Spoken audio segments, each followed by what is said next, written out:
Assalamualaikum warahmatullahi wabarakatuh.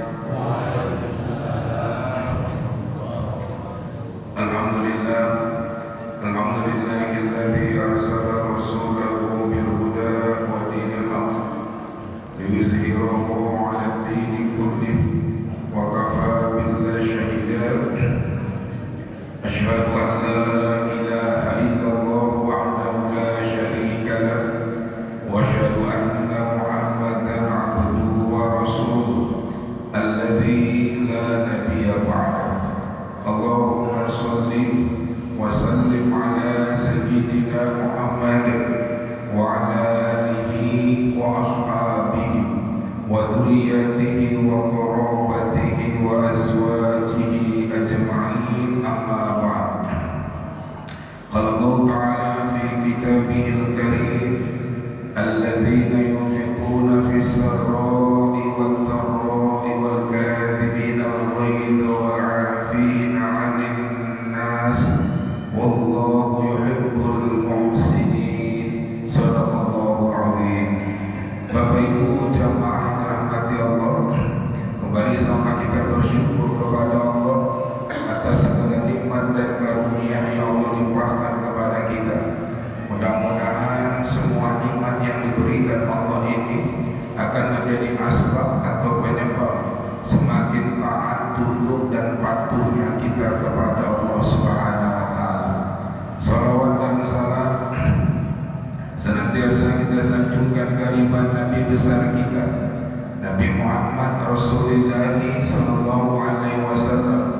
Mudah-mudahan dengan terusnya kita bersolawat dan salam kepada baginda Rasul, kelak nanti di yaumil mahsyar termasuklah kita di antara umat Nabi yang akan mendapatkan syafaat ataupun pertolongan daripada Nabi Muhammad Rasulullah sallallahu alaihi wasallam. Amin rabbal alamin. Bapak Ibu jamaah dirahmati Allah, setiap orang beriman dia berharap untuklah bisa dipandang baik di hadapan Allah Subhanahu wa taala. Karena enggak mudah dia mendapatkan nikmat kalau enggak menyebabkan dia jadi orang baik.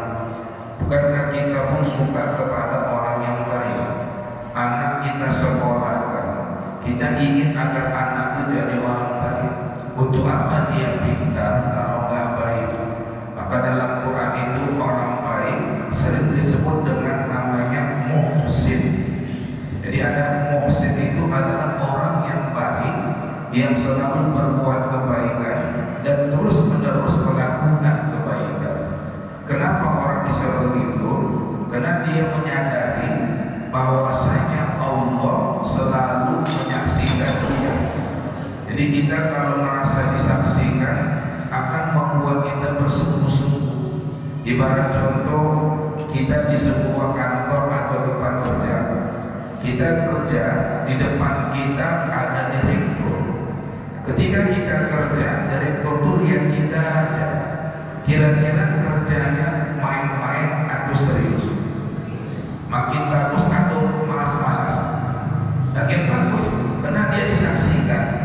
Makanya orang-orang muslim selalu merasa disaksikan oleh Allah.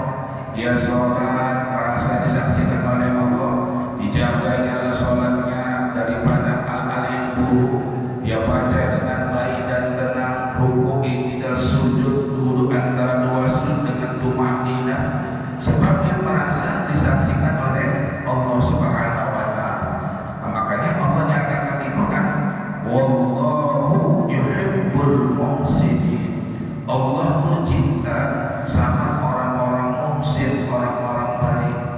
Kalau begitu, siapa yang dipandang baik oleh Allah Subhanahu wa taala?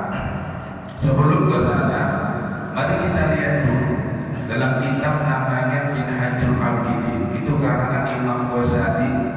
Dia pernah pergi ke suatu perkampungan. Jadi Imam Ghazali ini pergi ke perkampungan, dia takjub kagum sama orang kampung. Orang di kampung itu suka berdoa, tapi doa orang di kampung itu pendek, gak panjang. Walaupun pendek, yang dimintanya luar biasa. Apa yang dengan oleh Imam Ghazali doa itu dicatatkannya ke dalam kitabnya, namanya Minhajul Abidin. Allahumma ja'alna jayyidin wa la tafdhna yawmal qiyamah wa waffiqna lil khair. Ya Allah, jadikanlah kami orang-orang yang baik, jangan hinakan kami pada hari kiamat. Tuntun dan bimbinglah kami ya Allah untuk selalu bisa berbuat kebaikan.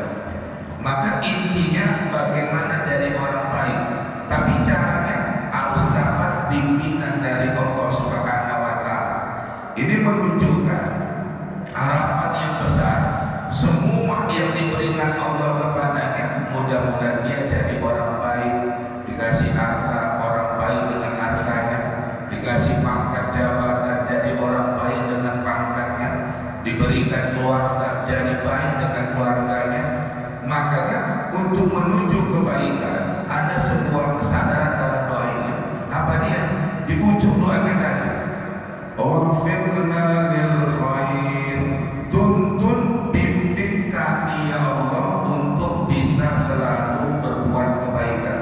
Ini artinya kesadaran dirinya nggak mungkin bisa jadi baik kalau tidak ditolong Allah untuk jadi baik. Karena kita ini, mohon maaf, selalu tahu mana yang baik, mana yang buruk, mana yang salah, mana yang benar, mana halal, mana haram, semua kita tahu.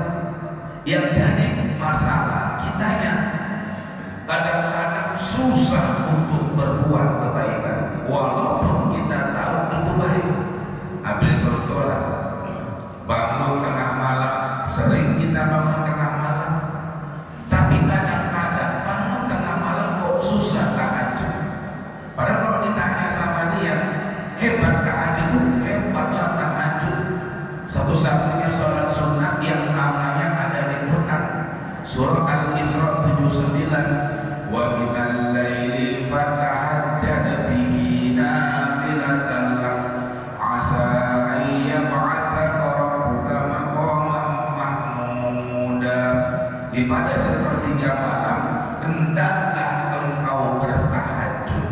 Yang menyebabkan ini sholat hukumnya sunnah, kita dikatakan kalimat yang ada nafilatan lak, menjadi tambahan untukmu. Berarti yang namanya tambahan itu gak harus. Yang namanya tambahan itu pilihan. Mau nambah silakan, nggak nambah ya nggak masalah. Maka dihukumkanlah tahajud menjadi sunnah. Maka sunnah itu adalah amalan tambahan. Jadi orang yang suka mengerjakan amalan-amalan sunnah, berarti dia banyak cari tambahan. Kenapa cari tambahan? Karena pokoknya nggak cukup.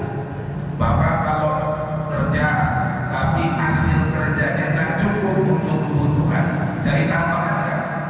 Cari tambahan. Makanya amal-amal pokok kita merasa kurang cukup. Sholat yang 17 rakaat memang aku sholat, tapi kadang-kadang kurang sempurna, khusyuknya jauh, bacaan kadang kurang fasih. Gimana cara nutupinya? Dikerjakan adalah sholat-sholat sunnah. Puasa Ramadan memang puasa-puasa juga, tapi terkadang mulut gak terjaga. Gimana cara nutupinya? Puasa-puasa sunnah ya. Berarti amalan-amalan sunnah itu berfungsi untuk menutupi kekurang sempurnaan daripada amalan wajib. Tapi hukumnya adalah sunnah, pilihan mau ambil gak mau ya sunnah. Nah, rata-rata semua orang Islam tahu tahajud itu hebat, tapi kadang-kadang mengerjakan tahajud yang susah. Aneh, udah di depan mata kebaikan itu kan, sampai malaikat pun senang, rohim pun senang, alhamdulillah bangun, wah ini ya Allah dicatatnya bangun malam. Kata Atin, jangan senang dulu itu belum tentu dia sholat. Tak yakin aku sholat ini, kata malaikat rohim kan. Kata malaikat Atin, aku belum yakin kali wah ini sholat. Masa ke kamar mandi dia senang, rohim kan. Buang air kecil, oh dia buang kotoran senang. Udah segitu balik dia ke kamar, kecewa, balik kalau hai bayar, udah tua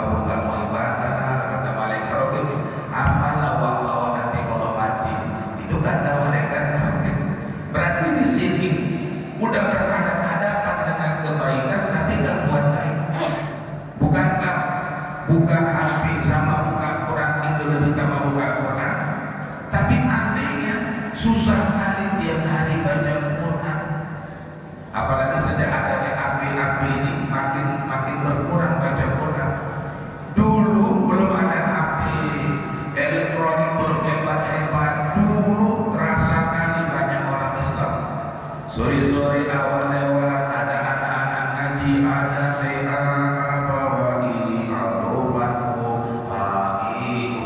Maghrib awal lewat, hampir setiap rumah memandangkan baca Quran.